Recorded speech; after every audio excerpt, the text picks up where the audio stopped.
وأشهد أن محمدا عبده ورسوله صادق الوعد الأمين والصلاة والسلام على أشرف الأنبياء والمرسلين وعلى آله وأصحابه أجمعين ومن تبعهم بإحسان إلى يوم الدين وبعد. Ayuhal ikhwah, para jamaah Masjid Agung Al-Ukhuwah Bandung yang Allah muliakan, para pendengar Radio Tarbiyah Sunnah Bandung, pendengar Radio Roja Cilengsi, Roja Bogor, Roja Lampung, Palembang, Tanjung Pinang, Pontianak, Berau, Roja Kendari, Roja Bandung, dan pendengar radio-radio lain yang ikut gabung, para pemirsa Roja TV, Persada TV, Niaga TV, Rabbani TV, Wesel TV, dan beberapa TV lain, para pendengar Radio Al-Bayan SKN Cianjur, dan para pemirsa TV SKN, juga para netizen melalui akun manapun di mana saja Anda berada. Alhamdulillah, kembali kita berjumpa untuk melanjutkan kajian kitab Mukhtasar Ma'arijil Qabul. Kita sedang membahas beberapa makna dari nama-nama Allah. Poin terakhir yang sedang kita bahas adalah salah satu nama Allah, yaitu Al-Ali, artinya yang maha tinggi. Ketinggian Allah mencakup 3 hal. Pertama, kekuasaan. Kedua, sya'an atau kemuliaan, keagungan. Ketinggian Allah dalam 2 hal ini tak ada yang menentang, tak ada yang mengingkari. Allah maha tinggi dalam hal kekuasaan juga kemuliaan. Dan yang ketiga, Allah maha tinggi dari aspek zat. Zat Allah tertinggi di atas seluruh makhluknya, karena makhluk Allah yang paling tinggi adalah arsy, dan Allah istiwa di atas arsy. Allah maha tinggi di atas seluruh makhluknya, akan tetapi sekalipun Allah maha tinggi di atas arsy, Allah maha melihat, mengetahui seluruh yang terjadi di muka bumi, bahkan di dalam perut bumi, bahkan apa yang dibisikkan oleh hati-hati manusia. Oleh karena itu, ketinggian Allah juga mencakup tinggi dari aspek zat. Ayat Al-Quran sudah kita terangkan puluhan, hadis juga banyak. Dan itu sudah kita jelaskan. Untuk melengkapi bagaimana penjelasan para sahabat dan para ulama tentang ketinggian Allah dari aspek zat ini. Berkata Umar radhiyallahu an, kata beliau, innamal amru hahuna. Urusan itu berasal dari sana. Wa asyara biyadihi ila sama, sambil menunjuk dengan tangannya ke atas langit. Lalu beliau menyatakan, wailul liddayanil ard min dayanis sama. Kecelakaan bagi para pembuat agama di muka bumi dari pembuat agama yang ada di langit. Pembuat agama yang ada di langit siapa? Allah. Pembuat agama yang ada di muka bumi, ya manusia bikin-bikin agama. Ini mengisyaratkan bahwa Umar meyakini Allah ada di atas langit. Berkata Abdullah bin Mas'ud radhiyallahu an, al-arsyu fawqal ma' wallahu fawqal arsh la yakhfa alaihi syai'un min a'malihim. Arsy itu berada di atas air. Di atas langit ketujuh itu ada air. Sudah kita terangkan waktu menjelaskan syarah kitab Tauhid tentang arsy Allah, tentang kursi Allah. Di atas langit ketujuh ada air. Kedalaman air itu sejauh jarak langit dan bumi. Di atas air itu ada kursi Allah. Dan kursi Allah jauh lebih besar daripada langit dan bumi. Di atas kursi Allah itu ada air lagi. Dan di atas air ada arsy. Di atas arsy tidak ada makhluk apapun. Allah istiwa di atas arsy. Tidak butuh kepada arsy, tidak menempel kepada arsy. Ba'inun min khalqi, terpisah dari makhluknya. Nah, kata Abdullah bin Mas'ud, arsy itu di atas air. Dan Allah berada di atas arsy. Tapi tak ada sedikit pun dari amal-amal kalian yang tersembunyi dari pengawasan Allah. Itu kata Abdullah bin Mas'ud. Berkata Aisyah radhiyallahu anha, walakin alimallahu min fawqi arsyihi anni lam uhib qatlah, yani Uthman bin Affan radhiyallahu anhu. Ketika terjadi peristiwa pembunuhan terhadap Uthman, Aisyah berkomentar, kata beliau, akan tapi Allah yang mengetahui berada di atas arsy-Nya, Dia tahu bahwa aku tidak suka terhadap pembunuhan terhadap Uthman ini.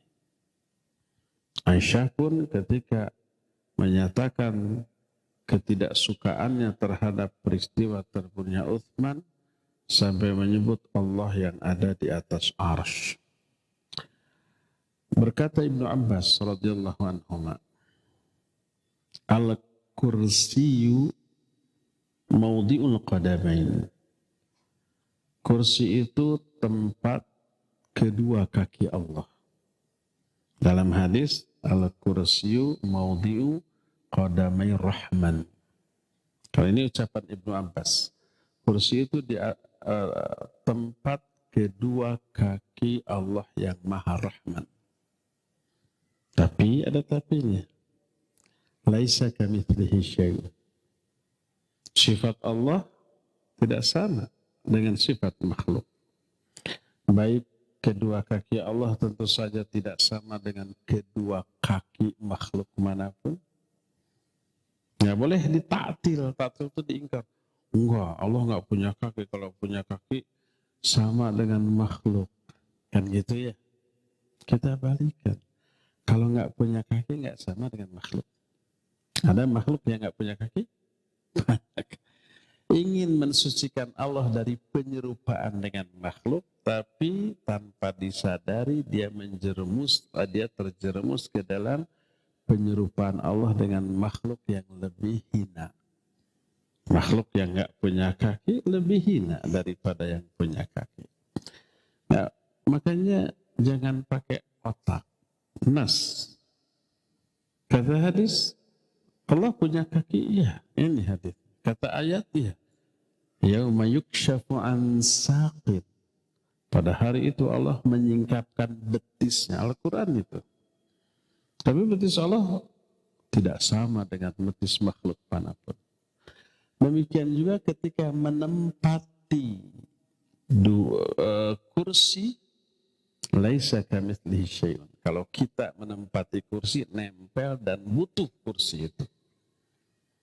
Kalau Allah ba'idun min khalqih, terpisah dari makhluknya dengan kaifiat atau tata cara menempati yang tidak sama dengan menempati makhluk.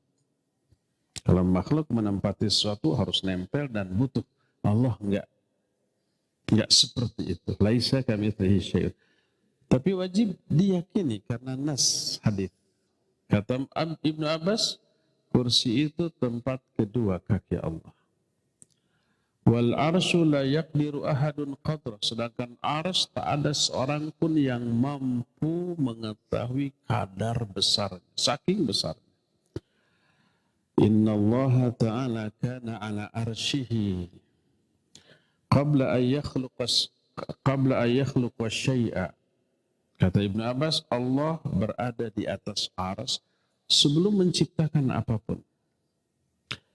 Lalu ketika terjadi peristiwa hadithul ifki, berita dusta fitnahan kepada siapa? Kepada Aisyah radhiyallahu anha. Difitnah Aisyah. Orang munafik yang menghembuskan api fitnah itu, dan para sahabat banyak yang terpengaruh ikut menyebarkan. Sampai turun ayat surah An-Nur yang menunjukkan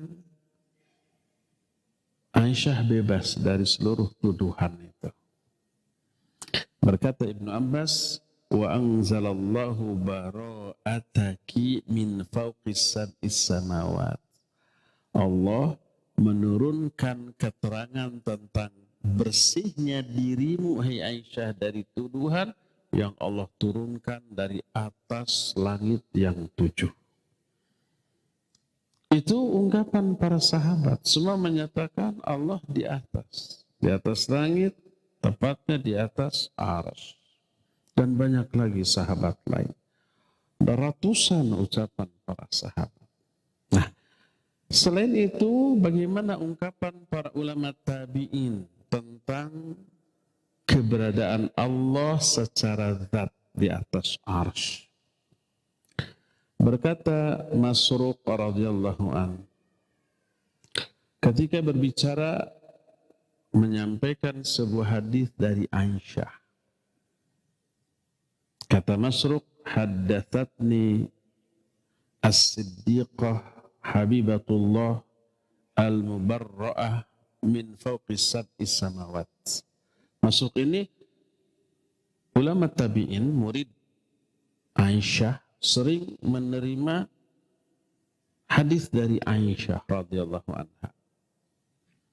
Setiap kali menyampaikan hadis dari Aisyah, berkata Masruq, haddatsatni, telah menceritakan kepadaku as-siddiqah, maksudnya Aisyah,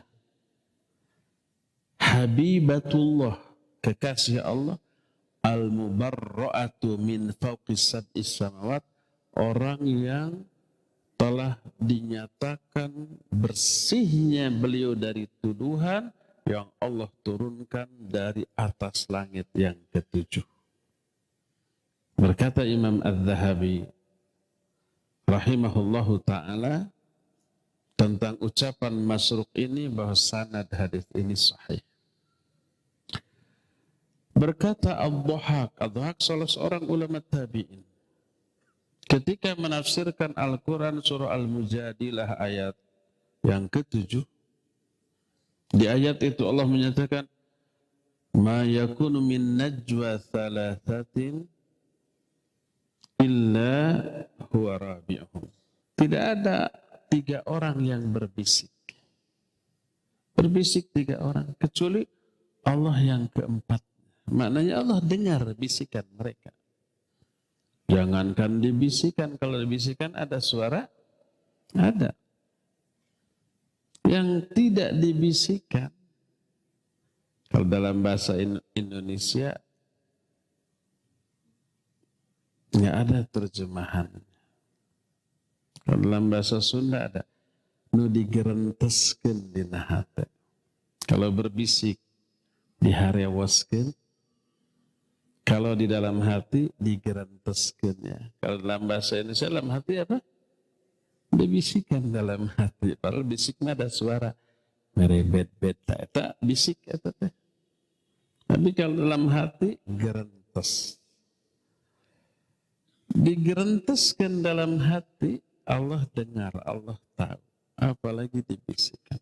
Kata Allah, ma yakunu min najwa thalathatin, tidak ada 3 orang yang berbisik illa huwa rabi'uhum, kecuali Allah lah yang keempatnya.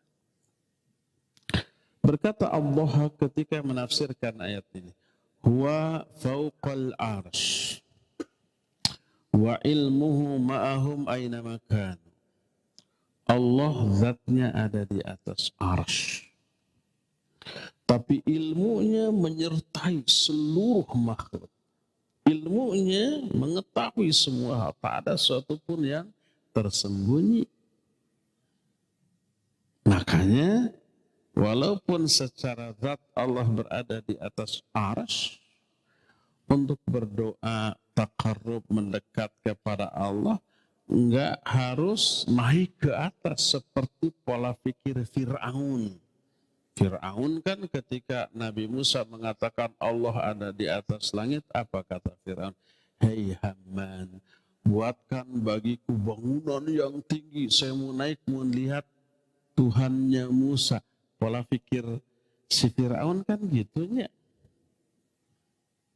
Enggak harus begitu. Walaupun Allah di atas arsy, berbisik dalam hati, ngagerentes dina hati, Allah dengar.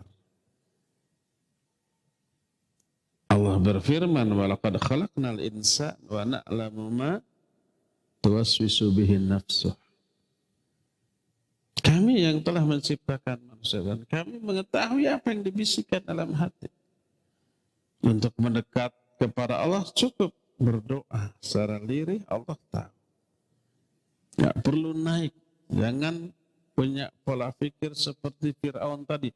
Kalau orang yang meyakini Allah di atas aras, kalau mau ke Allah harus pakai Apollo, pakai helikopter. Persis Fir'aun pola pikirnya. Ada yang ngomong gitu? Ada. Tasyabahat qulubuhum. Hati mereka itu sepemikiran dengan Fir'aun. Berkata tadi Allah di atas arsy, tapi ilmunya mencakup segala sesuatu. Berkata Rabi'ah bin Abi Abdurrahman, bukan Rabi'ah al-Adawiyah, bukan, beda lagi itu. Ini Rabi'ah laki-laki, bukan wanita. Rabi'ah bin, bukan binti, bin Abi Abdurrahman, seorang ulama tabi'in. Ketika ditanya tentang istiwa, istiwanya Allah di atas arsy, Ar-Rahmanu 'alal arsy istawa. Allah menciptakan, huwallazi khalaqas samawati wal ardi fi sittati ayyam tsumma istawa 'alal arsy.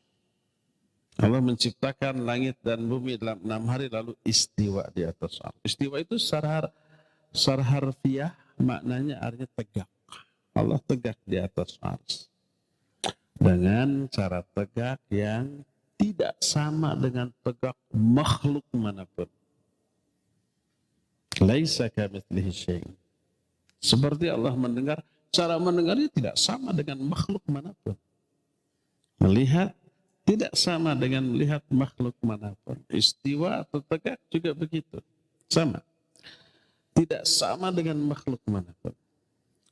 Ketika Rabi'ah bin Abdurrahman ditanya tentang istiwa, beliau menjawab, al-istiwa'u ghairu majhul wal kaifu ghairu ma'qul minallahi risalah wa 'ala rasulil balagh. Istiwa itu tidak asing, tidak misterius. Makna istiwa tegak diketahui. Tapi caranya ghairul ma'qul, tidak bisa terpahami oleh akal istiwanya Allah. Karena istiwanya Allah tidak sama dengan istiwa makhluk manapun. Tidak bisa terjangkau akal. Rasul menyatakan, tafakkaru fi khalqillah. Dalam riwayat tafakkaru fi ala'illah wa la tafakkaru fi dzatillah fa innakum lan taqdiru qadrah. Fa innakum lam taqdiru qadrah. Berpikir kamu tentang makhluk ciptaan Allah, jangan berpikir tentang zat Allah. Kamu nggak akan mampu. Oleh karena itu makna istiwa tegak, tapi cara tegaknya nggak bisa terjangkau oleh akal kita. Dari Allah lah risalah. Termasuk risalah yang isinya Allah istiwa di atas arsy, itu Allah yang menyatakan. Dan kewajiban para rasul hanya menyampaikan wa alaina tasdiq, dan wajib bagi kita membenarkan. Dan banyak lagi ulama tabi'in yang lain yang menjelaskan Allah istiwa di atas arsy secara zat. Termasuk ulama-ulama tabi'in, termasuk imam madhab yang 4. Apa mereka berbicara tentang keberadaan Allah? Iya. Karena pembicaraan ini bersumber dari Quran, hadis, dan ucapan para sahabat. Otomatis ulama-ulama berikutnya ya membahas juga. Di antaranya berkata Imam Malik rahimahullah. Imam Malik termasuk tabi'in. Tidak jumpa dengan sahabat. Beliau berkata, Allahu fis sama wa ilmuhu fi kulli makanin la yakhlu minhu syai'. Allah itu berada di atas langit. Tapi ilmunya berada di setiap tempat. Artinya setiap tempat Allah ketahui. Tak ada sesuatu pun yang tersembunyi. Datang seseorang ke majlis Imam Malik.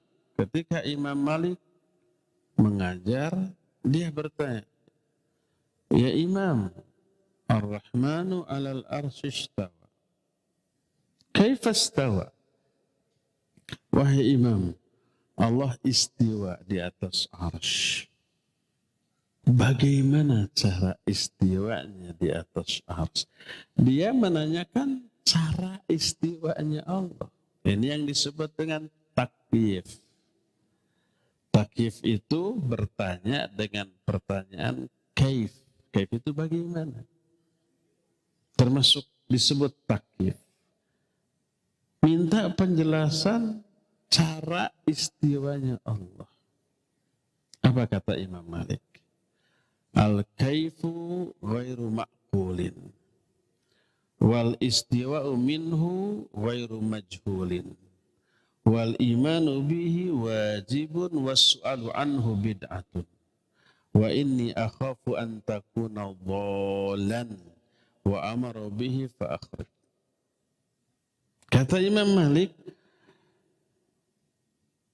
cara istiwanya Allah tidak bisa terjangkau oleh akal. Karena laisa kamitslihi syai'un. Tidak bisa dideskripsikan, dijelaskan bagaimana. Enggak. Dan nggak boleh takyif. Makna istiwa diketahui, istiwa itu tegak. Kan cuma gimana cara tegaknya itu yang majhul, itu yang misterius, yang tidak dipahami, tidak diketahui. Sama dengan mendengar.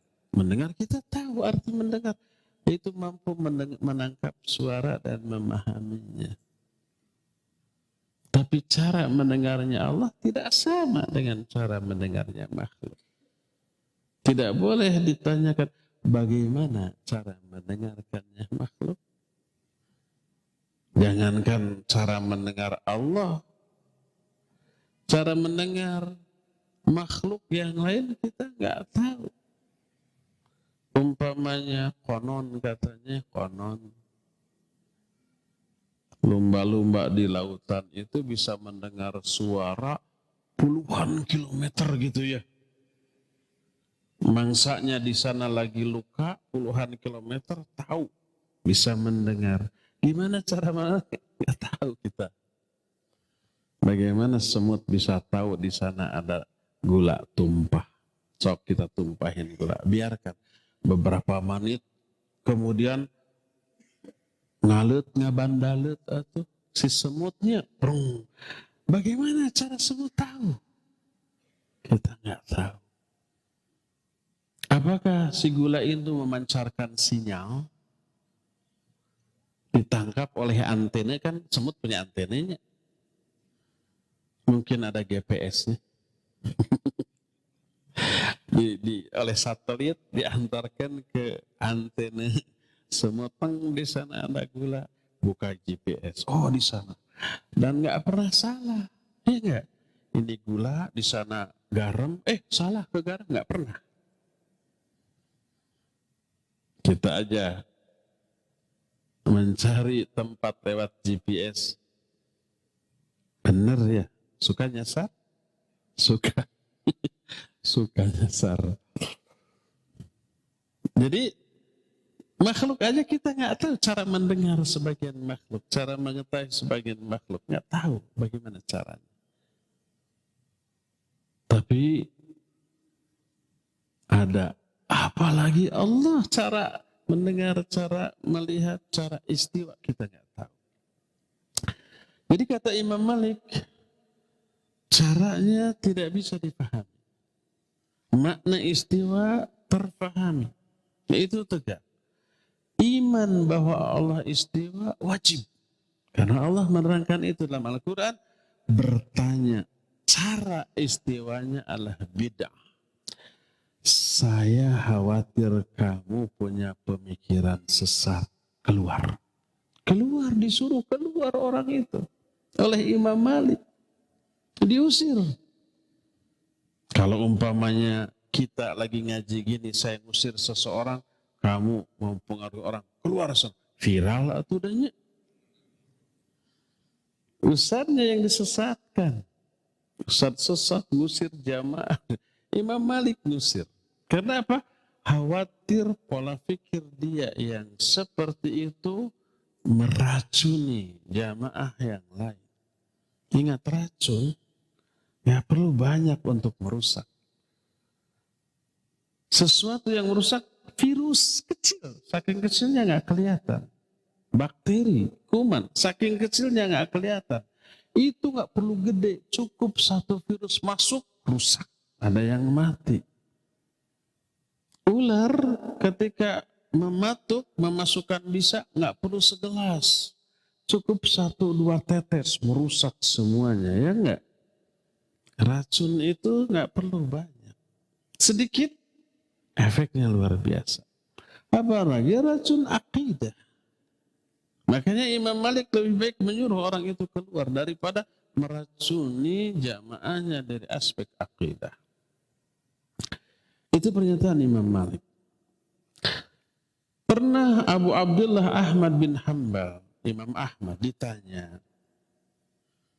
Allahu fawqas sama'i sabi'ah ala arsyihi ba'inun min khalqih wa qudratuhu wa ilmuhu bikulli makan. Apakah Allah itu berada di atas langit ketujuh, di atas arsy-Nya, tapi dia terpisah dari makhluknya, ba'inun min khalqih. Berada di atas arsy itu tidak nempel, tidak bertopang kepada arsy. Enggak, ba'inun min khalqih. Kalau Allah di atas arsy, jangan dipahami menempati dan butuh arsy, ya tidaklah. Jangankan Allah di atas arsy, awan ada di atas gunung, apakah gunung itu menopang awan? Tidak. Nempel di gunung, awan itu di gunung? Tidak. Besar mana awan dengan gunung? Besar awan, besar gunung. Bisa besar awan, bisa besar gunung, tergantung. Kalau awannya kecil berarti gunung lebih besar. Tapi lagi sekarang musim hujan, mendung. Awan sekarang dengan gunung besar mana? Awan, jangankan gunung, sekota Bandung sekarang kan gelapnya, terhalang oleh awan. Kalau di Eropa musim dingin, sekarang bulan apa? Maret. Kalau kemarin mulai November, Desember, Januari, musim dingin, winter.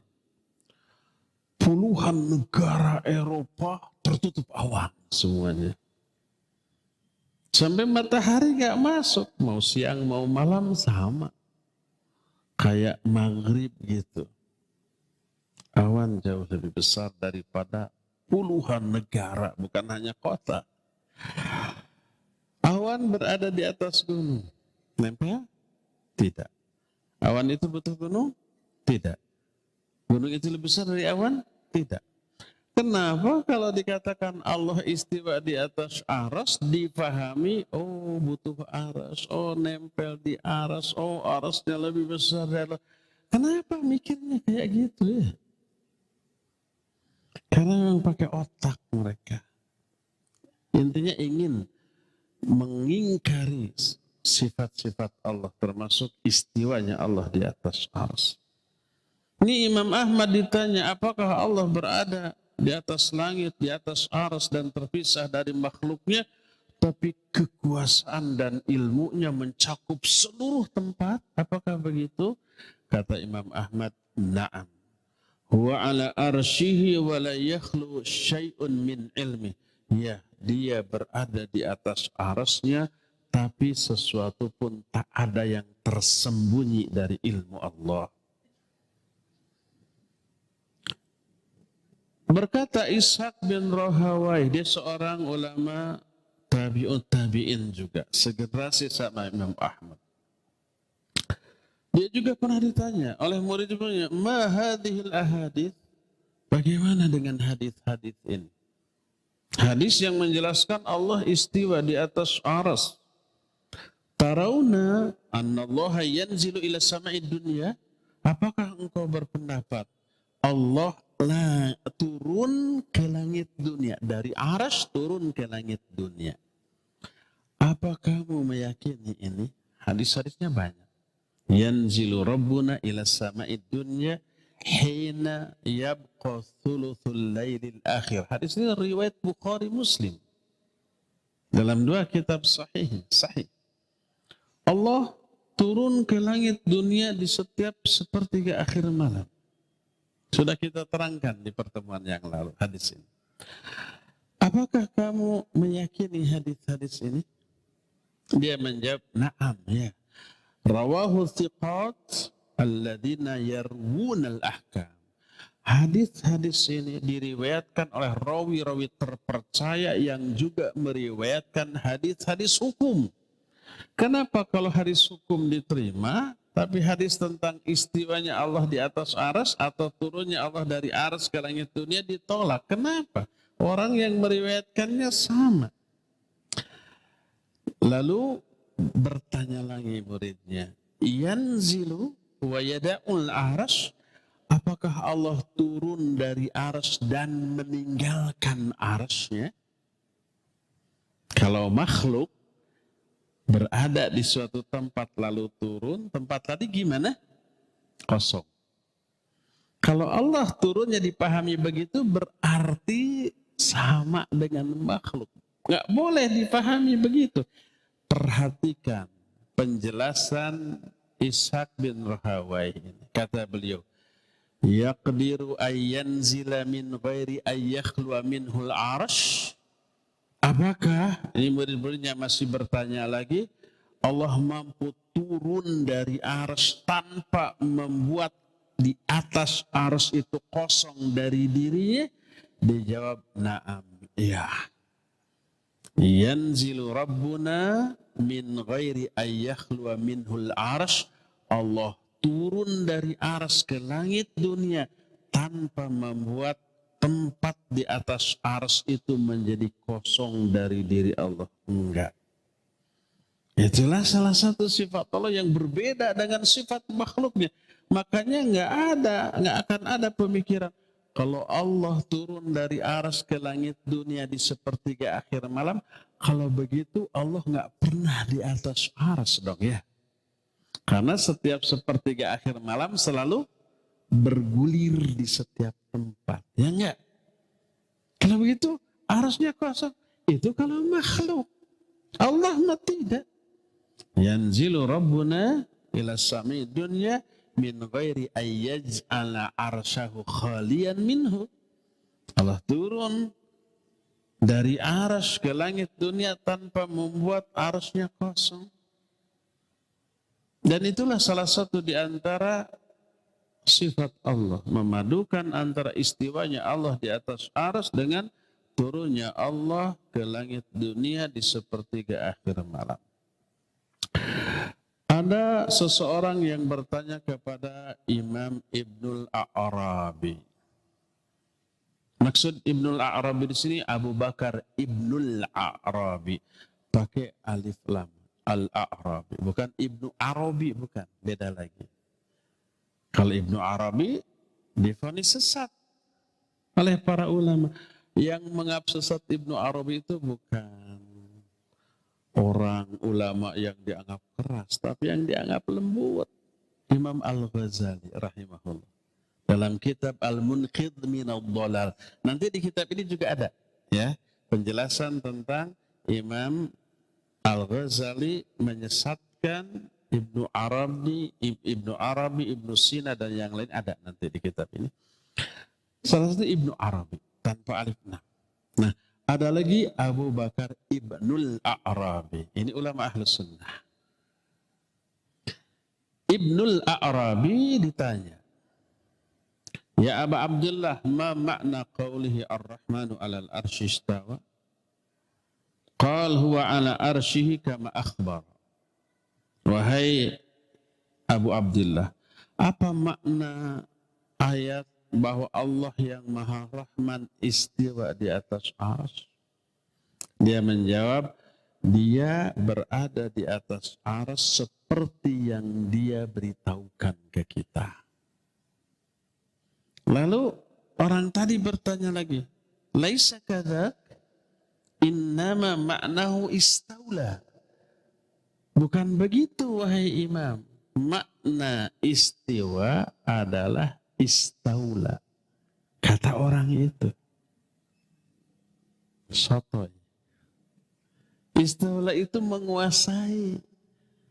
Samalah umpama Pak Fulan menduduki kursi bupati selama 5 tahun. Apa arti menduduki kursi bupati di sana? Apa duduk terus selama 5 tahun? Tidak, tapi berkuasa di kabupaten yang dia kuasai. Makanya istawa diartikan istaula. Katanya begitu. Diam kamu. Kamu ngerti nggak omonganmu? Orang Arab tidaklah berkata istaula kepada orang lain terhadap sesuatu kecuali orang yang berkuasa itu punya tandingan, punya saingan, berebut sesuatu. Siapa yang menang itu istaula. Dari dulu ada orang yang memahami istiwa dengan makna istaula, berkuasa. Dibentak ini di zaman tabi'ut tabi'in, di zaman Ibnul A'rabi. Dibentak, uskut, diam kamu. Ma yudrika ma hadza? Tahu enggak kamu ngomong apa kamu ini? Inilah penjelasan para sahabat, para ulama tabi'in, para ulama tabi'ut tabi'in. Apakah termasuk imam madhab yang 4? Ya, tadi Imam Malik sudah, Imam Ahmad sudah. Bagaimana dengan Imam Syafi'i rahimahullahu ta'ala?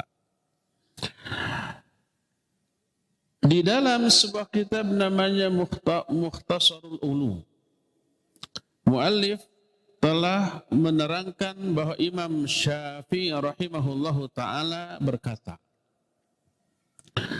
al-qawlu fi sunnah allati ana 'alaiha wa ra'aitu 'alaiha alladhina ra'aitu mithla Sufyan wa Malik wa ghairihima iqrarun bi syahadati an la ilaha illallah wa anna Muhammadar Rasulullah wa anna Allah ta'ala 'ala arsyihi fis sama'i yaqrubu min khalqihi kaifa yasha wa yanzilu ila as-sama'i dunya kaifa yasha.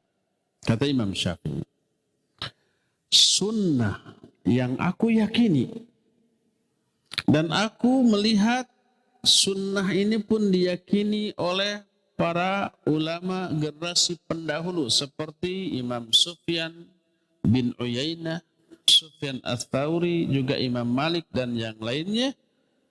Mereka mengikrarkan syahadat la ilaha illallah dan Muhammad Rasulullah, dan sesungguhnya Allah berada di atas arsy, di atas langit, tapi dia dekat kepada makhluknya sebagaimana yang dia kehendaki dan turun ke langit dunia sebagaimana yang dia kehendaki. Berkata Imam Az-Zahabi rahimahullahu ta'ala bahwa ucapan riwayat Imam Syafi'i ini adalah riwayat yang sahih sebagaimana yang beliau jelaskan. Dalam kitab namanya Mukhtasar Al-Ulum, halaman 189 dan 190, yang menjelaskan imam madhab yang empat pun meyakini istiwanya Allah di atas aras. Dan banyak lagi ucapan ulama-ulama lain. Secara zat Allah berada di atas aras yang menurut kita sangat jauh. Jarak terjauh kita di sini, di alam dunia. Di atas kita ada langit pertama. Itu juga langit pertama jauhnya bingit kata kita. Kedua, ketiga, sampai ketujuh. Apalagi aras. Apalagi di atas aras Allah istiwa di sana. Jauh menurut kita. Tapi sekalipun Allah di atas aras, Allah mengawasi, mengetahui secara detil lahir dan batin yang terjadi di alam dunia ini. Sebagaimana firman Allah. Pertama surah Toha mulai ayat 5 sampai 7. Allah menyatakan Ar-Rahmanu 'alal arsy istawa. Allah is ars. Nah di ayat ketujuhnya, walaupun Allah istiwa di atas ars, wa in tajhar bil qawli fa innahu ya'lamu sirra wa akhfa. Kalau kamu mengeraskan ucapanmu, ketahuilah bahwa Allah mengetahui baik ucapan yang tersamar atau juga yang tersembunyi, apalagi yang keras. Lihat lagi surah Al-Hadid ayat yang keempat, Allah berfirman, Huwallazi khalaqas samawati wal arda fi sittati ayyam thumma istawa 'alal 'arsy ya'lamu ma yaliju fil ardi wa ma yakhruju minha wa ma yanzilu minas sama' wa ma ya'ruju fiha wa huwa ma'akum aina ma kuntum wallahu bima ta'maluna basir. Kata Allah, dialah Allah yang telah menciptakan langit dan bumi pada 6 hari. Lalu dia istiwa di atas arsy. Dan dia tahu apa yang masuk ke dalam tanah, apa yang keluar dari tanah, apa yang turun dari langit, apa yang naik ke langit. Semuanya Allah tahu. Kalau kita kan nggak tahu apa yang masuk ke tanah, selain cacing, jangkrik gitu ya, ular. Allah tahu semuanya. Yang keluar dari bumi apa? Yang naik ke langit, yang turun dari langit, kita nggak tahu. Allah semua tahu. Wa huwa ma'akum aina ma kuntum. Allah selalu menyertai kalian di mana saja kalian berada, dan Allah Maha melihat apapun yang kalian lakukan. Coba lihat ketika menerangkan ayat ini. Para ulama menyatakan, fahuwa subhanah ma'uluwihi aqrabu ilal abdi min unuqi rahilatihi wa min hablil warid. Wa ya'lamu ma tuwaswisu bihi nafsu wa huwa subhanah qaribun fi uluwihi aliyun fi danwihi. Ini kalimat luar biasa. Singkat, padat, tapi dalam. Allah Azza wa Jalla sekalipun dia sangat tinggi, tapi dia lebih dekat kepada hambanya dibanding urat lehernya sendiri. Wa nahnu aqrabu ilaihi min hablil warid. Kami lebih dekat kepada manusia dibanding urat lehernya sendiri. Dan dia mengetahui apa yang dibisikkan oleh hati-hatinya. Allah itu dekat kepada makhluk dalam ketinggiannya dan tinggi dalam kedekatannya. Sekalipun berada di tempat yang tertinggi, tapi Allah dekat dengan makhluknya. Tapi di dalam kedekatan Allah dengan makhluk, Allah tetap berada di tempat yang sangat tinggi. Sampai-sampai dikatakan wa hatta inna danwihi ta'ala min khalqihi akhiral lail aw asyiyata arafah yakunu ta'ala aliyan fanuzuluhu ta'ala ala ma yaliqu bijalalihi la na'lamu kaifiyatahu. Sampai ketika Allah dekat dengan makhluk di sepertiga akhir malam, atau Allah dekat dengan makhluk di sore hari, hari Arafah. Sepertiga malam itu saat terdekat seorang dengan Allah, karena Allah turun ke langit dunia. Menentang menantang hambanya yang mau berdoa, yang mau istighfar, yang mau minta sesuatu, pasti akan dikabulkan. Demikian juga di sore hari, di hari Arafah.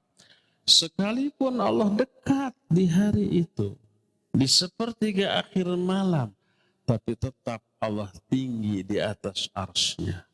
Turunnya Allah dari arsy ke langit dunia dengan makna yang layak bagi keagungan dan kemuliaan Allah. Maka kalau difahami kalau Allah turun ke langit dunia, berarti Allah kecil, lebih kecil daripada dunia.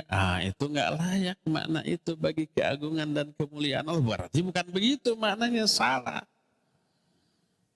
Oh, kalau begitu arasnya nanti kosong. Keliru juga, salah juga ya.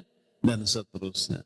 Jadi dengan makna yang layak bagi kemuliaan dan keagungan Allah, la na'lamu kaifiyatahu, tapi kita tidak tahu kaifiatnya, tata caranya.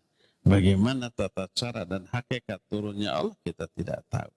Tapi wajib diyakini Allah turun karena Allah yang menerangkan hal itu. Melalui lisan Rasulnya dalam hadis yang sahih. Tadi juga dikatakan Allah menyertai seluruh makhluk. Innallaha ma'al muttaqin, ma'as sabirin, ma'al muhsinin. Allah menyertai orang sabar, orang takwa, orang yang berbuat kebaikan. Malah wa huwa ma'ahum aina ma kanu. Allah menyertai seluruh makhluk di mana saja makhluk ini berada. Ini ayat, betul ayat pasti benar. Apakah maknanya Allah ada di mana-mana? Orang sabar ada di mana-mana. Orang takwa ada di mana-mana. Seluruh makhluk Allah sertai. Berarti Allah menyertai makhluknya, menyatu dengan makhluknya. Apakah begitu? Salah, keliru. Sudah kita terangkan, kalau diyakini Allah menyatu dengan seluruh makhluknya, seluruh makhluk ini hancur loh. Buktinya apa? Gunung yang kuat besar ketika Allah menampakkan diri di sana atas permintaan siapa? Nabi Musa. Hancur berkeping-keping. Makhluk apapun di dunia yang disertai oleh Allah hancur berkeping-keping. Apalagi manusia. Jadi apa makna penyertaan Allah? Ada dua jenis penyertaan Allah. Pertama, ma'iyah amah. Penyertaan secara umum. Maknanya ihatatuhu bikulil khalqi ilman wa qudratan. Artinya Allah meliputi seluruh makhluk baik ilmu ataupun kekuasaan. Allah menyertai seluruh makhluk artinya Allah mengetahui, melihat, menyaksikan, menguasai seluruh makhluk. Ini namanya penyertaan dengan makna umum. Dan ini bukan ta'wil. Ini terfahami di dalam semua bahasa. Contoh, bulan purnama, sekarang tanggal 15 ya, Sya'ban, 16. Masih bulat-bulan tuh. Kita lihat ke atas, bulan ada di atas. Lari ke Jakarta, lihat ada di atas. Lari ke Surabaya, lihat bulan ada di atas. Kita katakan, bulan selalu menyertai kita dimanapun kita berada, kemanapun kita pergi. Ada yang berkata begitu? Kalimat ini benar salah? Benar. Apa maknanya? Apakah bulan itu bersama-sama kita secara zat? Tidak, bulannya tetap di atas. Tapi cahaya bulan selalu sampai kepada kita dimanapun kita berada. Di Bandung, di Surabaya, di Jakarta, di tempat lain, tetap ada bulan. Itu takwil? Bukan. Itu pemahaman dari sebuah kalimat yang secara otomatis terpahami oleh siapapun yang mendengar. Nggak ada yang mengingkari. Bulan selalu menyertai kita di malam purnama, dimanapun kita berada, kemanapun kita pergi. Bohong, enggak, bulan itu di sana nggak ngikut kamu. Apa ada yang begitu? Enggak. Langsung aja paham, oh yang dimaksud adalah cahaya bulan selalu sampai. Itu bukan ta'wil, ya. Jadi Allah menyertai seluruh makhluk, artinya Allah mengawasi. Ilmu Allah sampai kepada mereka. Kekuasaan Allah tetap mengatur apapun yang mereka lakukan. Ini makna umum dari ma'iyatullah. Inilah yang dimaksud wa huwa ma'ahum aina makan. Allah menyertai seluruh makhluk dimanapun makhluk itu berada. Orang kafir, jin-jin jahat, setan-setan durhaka, binatang-binatang disertai oleh Allah dengan makna diawasi, dikuasai, dilihat dan seterusnya. Kedua, dengan makna khusus. Ini kepada orang-orang khusus. Allah menyertai orang bertakwa, orang sabar, orang yang berbuat kebaikan, disertai oleh Allah. Apa maknanya? Ini maknanya khusus. Bukan sekedar diawasi, bukan sekedar dilihat, disaksikan, dikuasai, tapi makna ma'iyatullah adalah Allah selalu menolongnya, melindunginya, menjaganya, menuntunnya, membimbingnya, dan makna-makna baik yang lainnya. Innallaha ma'as-sabirin diartikan Allah menolong orang-orang yang sabar. Allah menguatkan orang-orang yang sabar. Allah memantapkan orang-orang yang sabar. Dan ini ma'iyatullah yang khasah seperti tidak Allah berikan kepada orang kafir. Orang kafir disertai oleh Allah, ya disertai. Tapi makna disertainya diawasi, dilihat, disaksikan. Tapi tidak ditolong. Tapi tidak dikuatkan, tidak dijaga, tidak dibimbing, tidak dituntun. Itu khusus untuk orang-orang yang mukmin. Jadi tidak ada kontradiksi antara ayat yang menyatakan Allah menyertai makhluk dengan Allah istiwa di atas arsy. Enggak. Dua-duanya selaras, didudukan pada maknanya masing-masing tanpa harus dipertentangkan antara satu dengan yang lainnya. Ya. Inilah penjelasan para sahabat, para ulama tabi'in, tabi'ut tabi'in, termasuk imam-imam madhab yang 4 tentang keberadaan Allah di atas arsy sebagai bagian dari penjelasan salah satu sifat Allah dan nama Allah Al-Ali. Allah Maha Tinggi, termasuk tinggi dalam hal zat. Ya. Cukup ya penjelasan kita di sore hari ini, cukup sampai di sini. Insya Allah kita akan lanjutkan di hari Jumat yang akan datang. Subhanakallahumma bihamdik asyhadu an la ilaha illa anta astaghfiruka wa atubu ilaik. Alhamdulillahirabbil alamin. Wassalamualaikum warahmatullahi wabarakatuh.